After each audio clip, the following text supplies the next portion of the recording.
again to another episode of preparation of UGC NET, and this is for paper 2, folk literature. And I'm also preparing, as you all know, and this is going to be the fourth unit which we are going to do today. And without further ado, let's start off with the session. And one thing I think to begin with is that today we are starting off with the theories, and if we understand, we want to understand these theories. It is basically multidisciplinary, and mostly you will find most of the theories from the anthropological school of study and English literature. So, those of you who are having the background of English literature as well as anthropology or sociology, I think these theories are going to be a piece of cake for you. So, let us just dive into the topic, and I'll share my screen here. So, as discussed today, we are going to do Unit 4 of Theories of Folklore, and we are going to study about diachronic approaches. Our content would be evolutionary theories, devolutionary theories, diffusion theories of both monogenesis and polygenesis background. So, to start off with the topic, little bit of introduction of how the schools of interpretation or the schools of study of folklore started with, or excuse me, how the schools of study of folkloristics can give you a realistic understanding about the historiography as well as how things changed with centuries, with the understanding of people evolved uh, apart from centuries apart. So the ideas that have been used to explain and interpret the concept of folklore, that are thoughts used in certain schools of anthropology, which questions the origin and spread of the ancient and widely circulated tales and other traditions of different speech communities. So to address these questions, some earlier scholars have postulated the following schools of thought, which we can see here on the screen.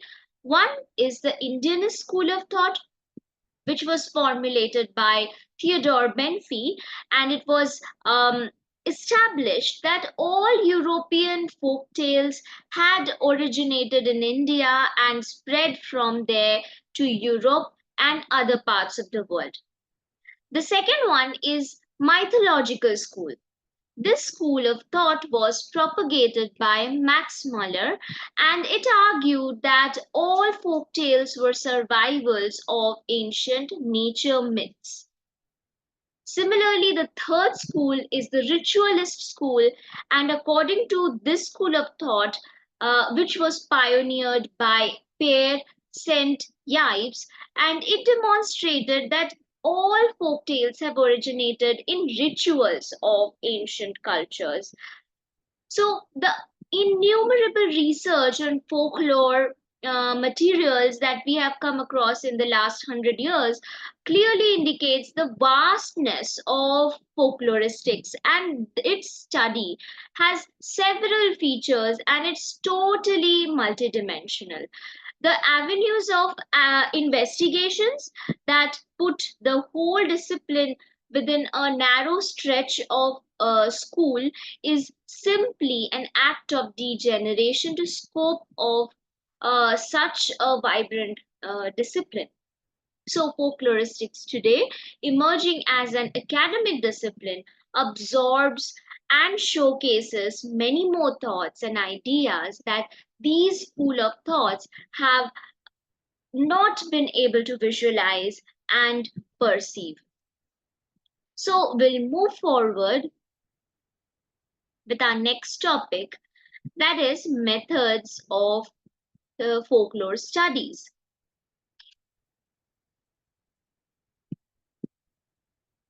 So, in the last 200 years, we have observed that the application of many methods of studies of the folklore, starting with the theories of evolutionism and diffusionism, has moved towards functionalism, structuralism, and other tendencies.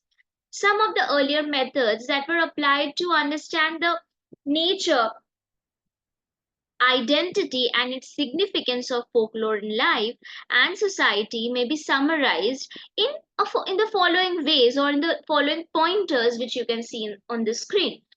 The first is the historical diffusionist historical geographical method that was developed by Finnish scholars at the end of 19th century.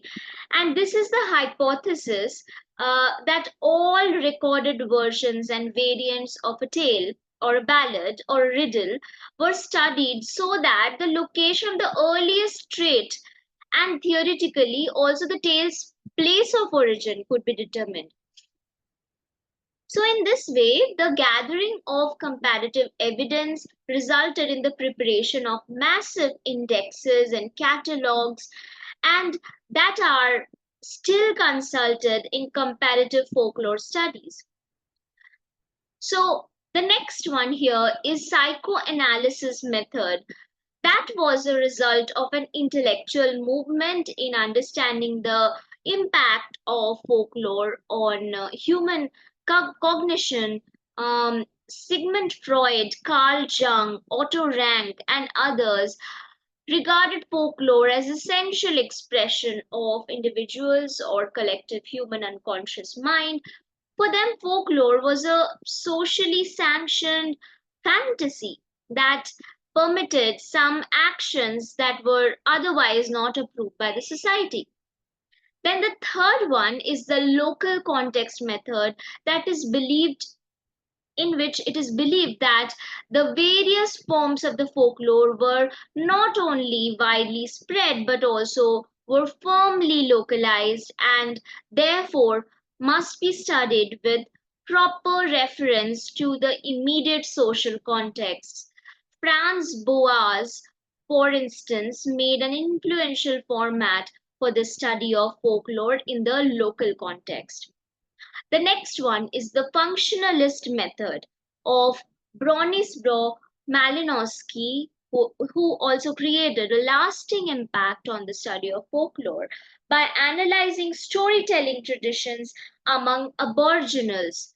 The main argument was that the folklore has some societal functions to play in shaping the identity and course of action for the sustenance and growth of the indigenous social cultures, practices, and traditions.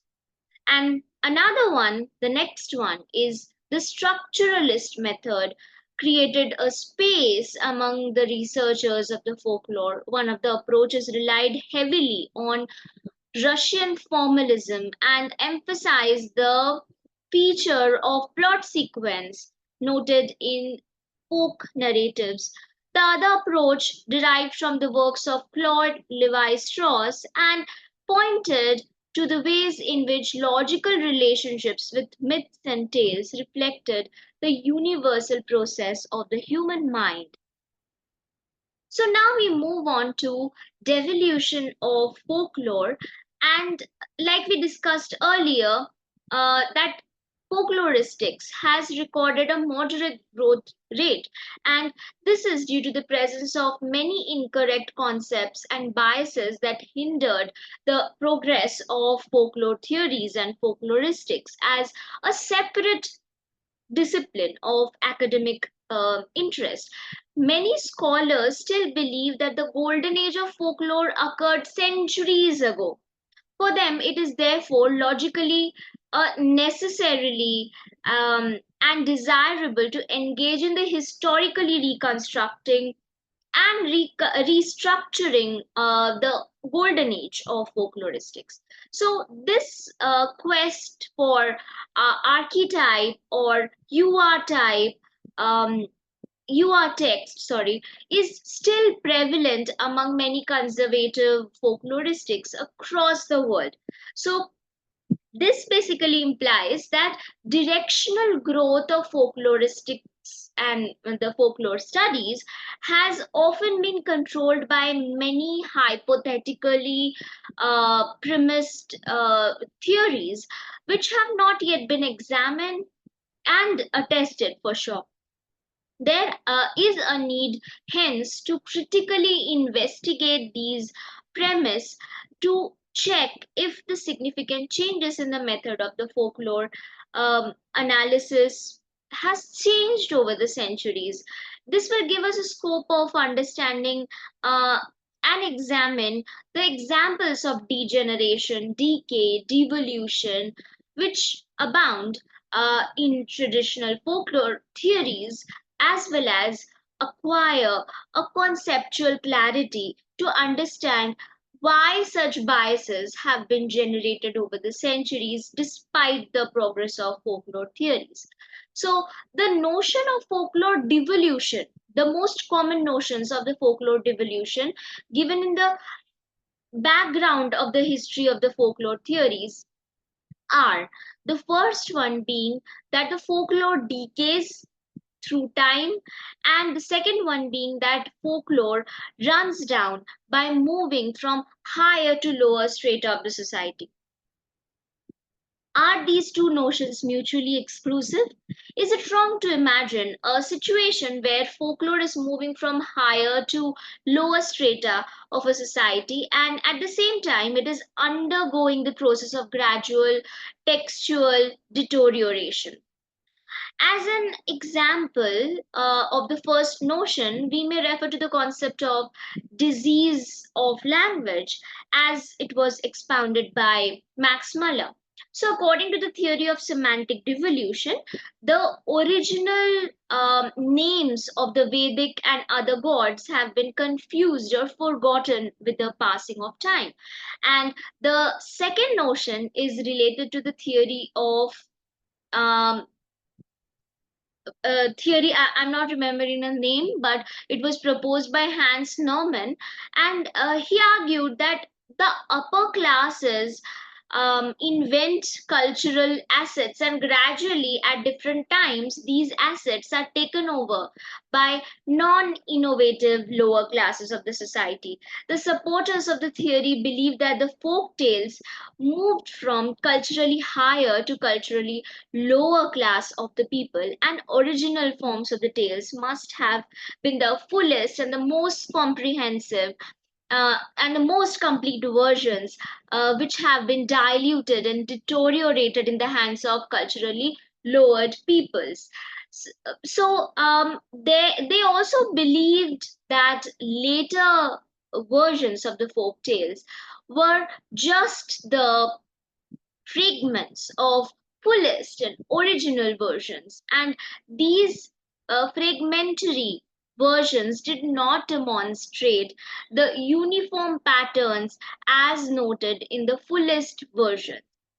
Such ideas were, however, strongly criticized and refuted by the folkloristics during the later years, and they presented many counterexamples to break these false notions.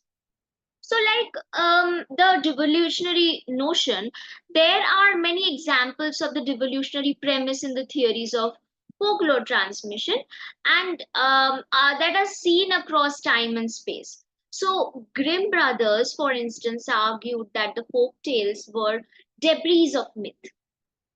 For them, folk tales were broken down into myths, ballads, and epics of romances. Singing folk song was destructive act, endangering the stability of the song.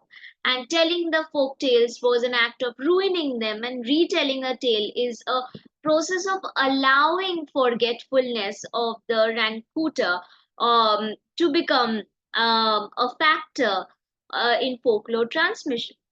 I'm smiling because at the back of my mind this is going on that now a lot of writers are dwelling into the retellings of our epics like Rama and Mahabharata, and from the perspective of different characters these things have been written.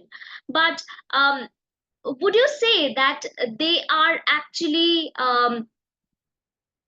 destabilizing the folklore or destabilizing the story by using these creative visions to restructure or reperform these folklores or the epics?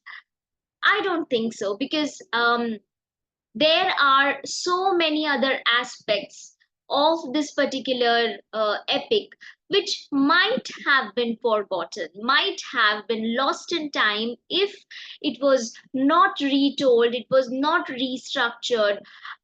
So that is again something which came just at the back of my mind while I was speaking about devolution. And whenever I speak about devolution or evolutionary theories of folklore, I get, flowed into these, constant questions which I face as a folklorist, and a lot of people question on daily basis that if this is ethical or this is not ethical. So okay, so let's move on and again start off with the topic which we were speaking about. So, yes, we were talking about devolution, and according to the devolutionary theorists, they believe that the feature of stability of the folk tales cannot be attributed to the memories of the rancuters, because the rancuters might have heard the tales on many different occasions from different sources, as well as might have mixed up with their own imagination into their original versions of the tales. And they also believe that the central narratives of the tales might have been corrected and modified by themselves on several occasions. A critical correlative of the devolutionary premise is the assumption that the oldest and the original version of an item of folklore was the best and the fullest and the most complete one. Any kind of change in the content, in the structure, in the treatment of an item is a deviation from the originality, and it is bound to lead the genre of folklore towards imperfection, or degradation from its original state of perfection.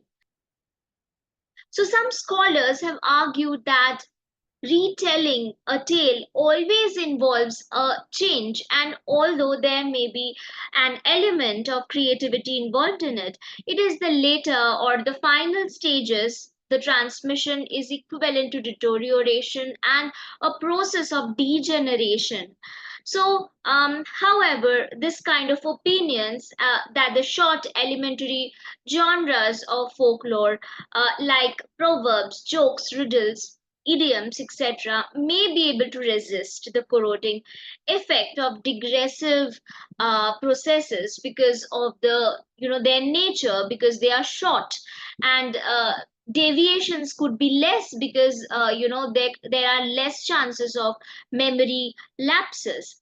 So one thing which I would like to speak about here is both the significance of this theory of the revolutionary theory, and also the negativity in the folklore methodology which was created due to this devolutionary premise. So let's just try to understand that how negativity started off due to the devolutionary premise. So, a generally negative attitude towards the changes in folklore materials is observed in the folklore research methodology, and the folkloristics of the historic geographic method often tend to discard the mistakes and errors found in the folklore materials to extract the pure and the unadulterated original forms. In most of the cases, is it becomes an impractical ordeal, because the art of searching for the original forms is largely blocked by many undefinable distractions. So the deteriorative process undermines the oral transmission of the folk narratives. Besides, this is the very approach which is based on negation of nature that has been put into the question regarding its relevance in a theoretical construct of folklore research methodology. Many of the noted folklorists have categorically commented upon consequences of the devolutionary premise in folklore studies. They have not only challenged the hypothesis that the original form of the folktale is necessary, the most complete and the most logical version, but they have also clearly denounced this attitude with clear views. So, such negotiations or such negations can create a strong detrimental impact on the growth of folkloristics as an independent academic discipline. So, for instance, Gordon Gerold has deplored the unfortunate tendency on the part of some scholars who believe that earlier folklore materials were likely to be better than the later ones. So, even though it is accepted that the process of deterioration takes place in folklore over the course of time, it is not desirable that new forms are kept out of the attention of the folklorists and are eliminated as the themes and context of the older forms and the process of degeneration. So, the negative reports of death of folklore is a result of misguided and narrow concept of folk. For most among the common mass as well as the researchers, folk is conceptualized as an orientation or occupation of the peasant and isolated rural community living in generation after generation within a set of traditional cultural systems and practices for centuries. And this way folklorists delimit the concept of folk and thus making it easy for them to believe that folklore materials are dying out gradually. With the devolutionary premise or the devolutionary demise of folk culture, the deterioration of folklore is a matter of natural course. So, this was visualized when uh, the scholar Ortute, he observed that if the oral tradition of the peasantry continued to exist as a uniform system, the digressive and deteriorative processes play a secondary role in the dialectics of the oral transmission and folk narratives. The advent of industrialization was another reason that broke up the peasant culture, while capitalism was blamed for destroying the folk culture and consequently for destroying the folk culture. However, some scholars have argued that if folklorists could have been able to free themselves from such a narrow and narrow concept of folk or common, they can easily identify that there are numerous folk groups, ethnic, religious, occupational, etc., who are actively functioning with the vibe and the verve of folk narratives. And so the peasant community is just one of the different types of folk that are present in the societies from time immemorial. So in fact there are many new and heterogeneous folk groups emerging as well as new types of folklore, some of which are caused by capitalism, some of which are caused by modernization in the creation of folklore from commercial advertisements, etc. So, the pejorative connotation of the folklore, the word folklore, has a close connection with the devolutionary premise also. So, if the folklore is conceived to be the synonymous with lack of education, then on those grounds, it is good that the folklore is eradicated from the society, isn't it? For example, with its kind of falsified reasoning, educators and social reformers like to stamp out superstitions from from the society by encouraging those they are from the folk groups. Suppose if they are doing any kind of folk medical practices on ground, and such practices are either harmful in for themselves, or harmful to the society, so they discourage the consultation with the practitioners of scientific medicine in that case. So, if this argument is accepted, then it is not just the folklore which is dying out, but rather it's a good thing that folklore is dying out. Unfortunately, again, the education versus folklore dichotomy is related to devolutionary premise of the folklore. In the essence that the main idea is that the peasant society are provided with more education, especially more literacy. There will be less illiteracy, and because of that, there will be fewer numbers and varieties of genres of folklore.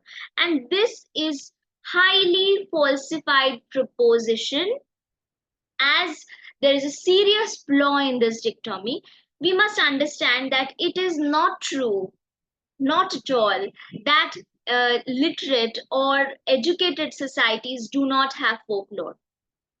Moreover, there is no evidence in the support of the belief that when non literate or illiterate people get literate, they tend to lose their the folklore. And it is a fanciful hypothesis that needs to be critically examined to see whether increased literacy and education have seriously affected the quality and quantity of folk elements in spontaneous speech or events of the members of the society. Also, there is no validity to the claim that the post-literate societies um, have lost much of their folklore properties from their day-to-day life and living. Empirically, rather contradictory phenomenon is observed. So the fact that a major load of information is communicated through mass media like radio, TV, movies, relying upon the writing and printing system. It becomes obvious to understand that literacy has no role to play in the eradication of folk narratives. We can find heavy use of folk or oral traditions in advanced and civilized societies, as well as less advanced and less civilized societies. So, in each society, the presence of traditional cultural elements in verbal communication of the members of the society is instrumental in shaping the operational framework of ethnographies of the communication. Now, let's try to understand the significance of devolutionary premise of the folklore theory. So, while we evaluate the significance of identifying a devolutionary premise of the folklore theory, we also find that some advantages of the theory can redirect us at the discipline with new perspectives and possibilities. And these possibilities plant seeds for the new understanding about the age old social phenomena and help us re-evaluate the role of folklore in shaping new knowledge-based societies. So the first one being that the folklore is, with all its domains, subdomains, branches, in fact, is going through a process of metamorphosis, and that uh, the various opinions and expressions about the devolutionary premise simply attest to this phenomenon. The second point being that the devolutionary premise of the folklore is a culture bound product of 19th century worldview with the least pragmatic authenticity, and it was specially flavored by the supporters of the romanticism and primitivism, who encouraged scholars to from different disciplines to look backwards and work with the past, which was presumed to be better, perfect, original. So, the third thing which could be said about the devolutionary premise and its significance is that the believers of the devolutionary premise fabricated a cyclic scheme in which it was assumed that all folklore materials could just rise like phoenix after a period of degeneration and decay. So this leads to the construction of a model in which folklore improves rather than evolves in time. So it is also recognized that the fact that change is always uh, happening, and it's not negative, neither it is positive, it's neutral. So it may be either, it may be both, you know. So we understood that the culture, it basically travels from one place to another, transfer of cultural traits from one region to another region. Basically, that's called diffusion. And interestingly, the country is separated by distance and um, culture share uncanny similarities between the folklores. And science tells us that we have been evolved from simpler to savage natives, and hence evolutionists would believe that different people have evolved at different times through different stages, each subsequent stage more advanced than the previous one. And that there were diffusionists who believed that culture or civilization originated at one place or a few limited places, uh, from where it spread all over the world. So if we look at the similarity of folkloristics across the cultures, it seems credible that they may have come from a common source or a few common sources. So, however, tracing the origin of each folklore backwards in time is not really possible, nor it is, we can rely too much on the data because oral nature of the folklore is such. um, it makes it difficult to find documentary evidence. So diffusion alone cannot account for all similar tales because good portion of folklore would seem irrational, and the modern mind would not be able to understand or really evidence prove with evidence which was the previous version, which was the intermediate version. So, as such, they could only be byproducts of the human fantasy. Thus, apart from the historical origin that have its own limitations of documentation, psychological origins of the lore could also be looked at. And however, the conclusion based on the psychological aspects of the mankind would merely be speculative and cannot be proved at the end.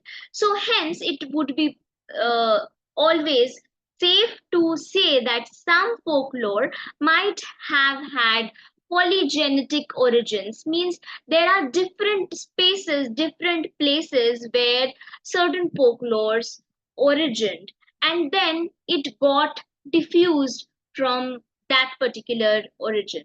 So it might have originated at one place also, and even in different similar cultures also. Some lores may have historical significance that points towards certain, objective facts, while others might be manifestations of human fantasy, or elements of human fantasy could be found, and also elements of psychological reality could be found.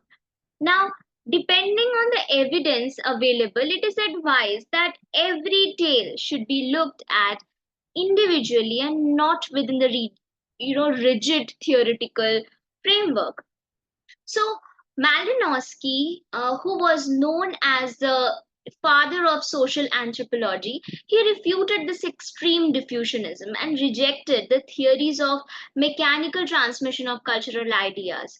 So, however, cultures borrow materials from other cultures and readapt, reinvent them according to their aspects, their new understanding, and the receiver of the culture as well. In this process, often idea or object is given a new form or function. According to him, diffusion is but a modified invention, exactly as every invention is a partial borrowing. So that is a quotation from Malinowski. Then the Grimms.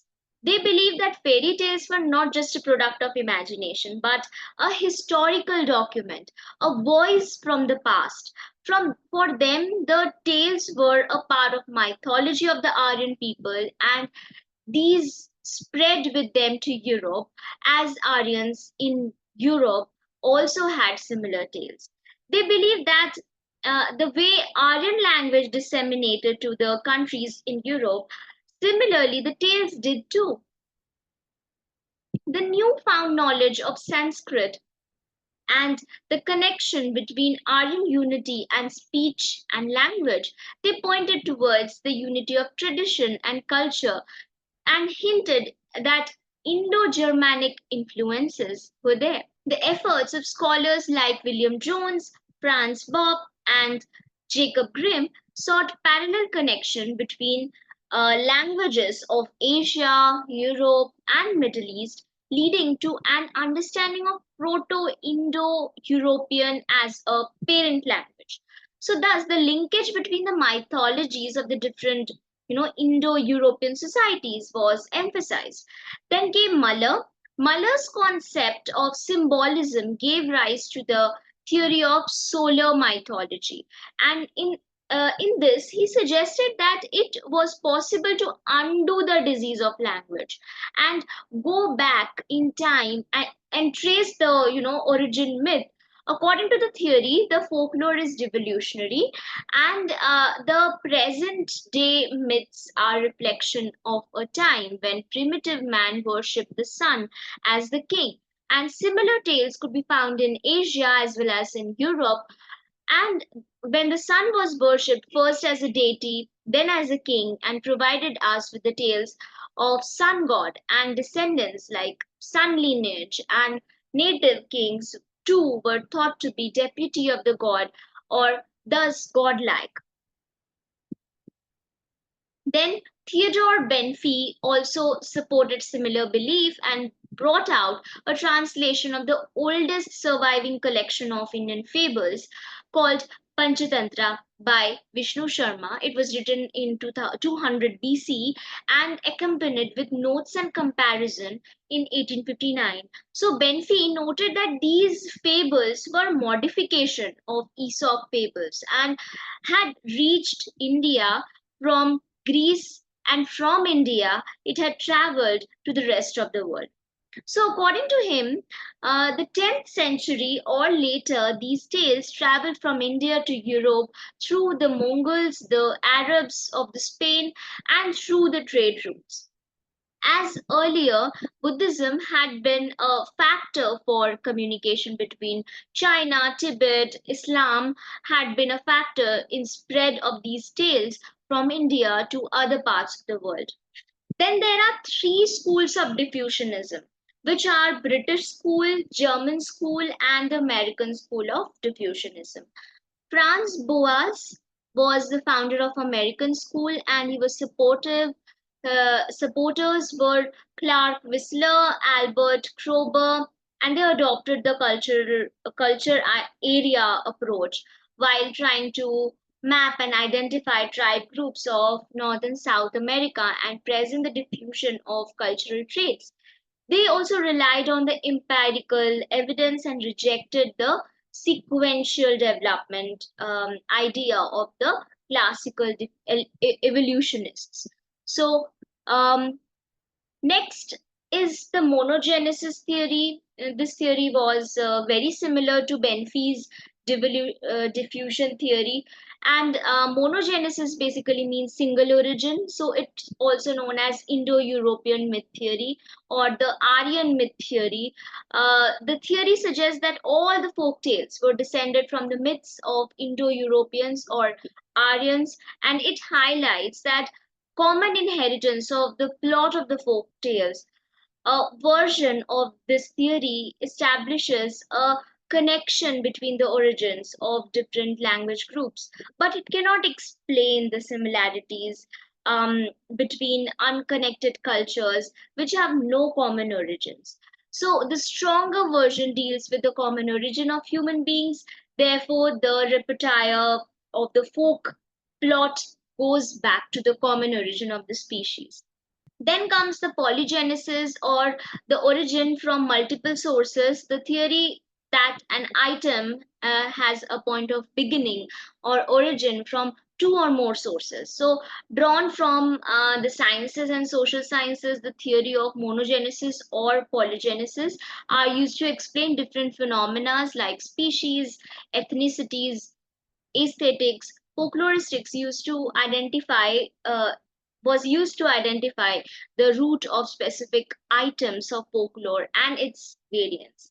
Also, historical geographical school, according to Theodore Benfi, the hypothesis developed a rigorous methodology in Finland to study the origin and the migration of the folklore. This technical method was initially experimented in the study of Finnish national epic, which was Kalevala, and it was based on the idea that folklore travels from place to place. They undergo changes, and form and the content, uh, changes a little bit, and it retains the basic recognizable characteristics. So, thus, it was believed that not only the original forms of the folklore items could be reconstructed, but exact route of migration of those items could also be traced through comparative study. And it was known as the Finnish method or the historical geographical method because of its research along the historical lines, historical and geographical lines, specifically the original form.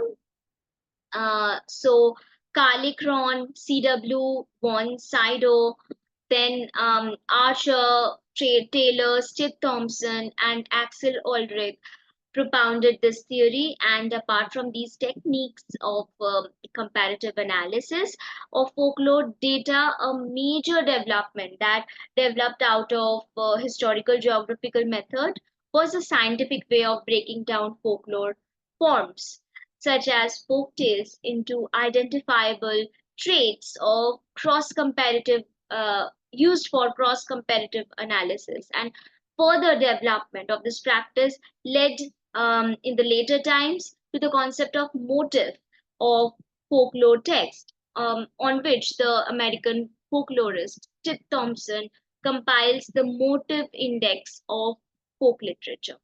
So, I'm hoping that you would reach out to me and let me know if anything or any particular topic needs to be in a little more detail. I'll try to do that.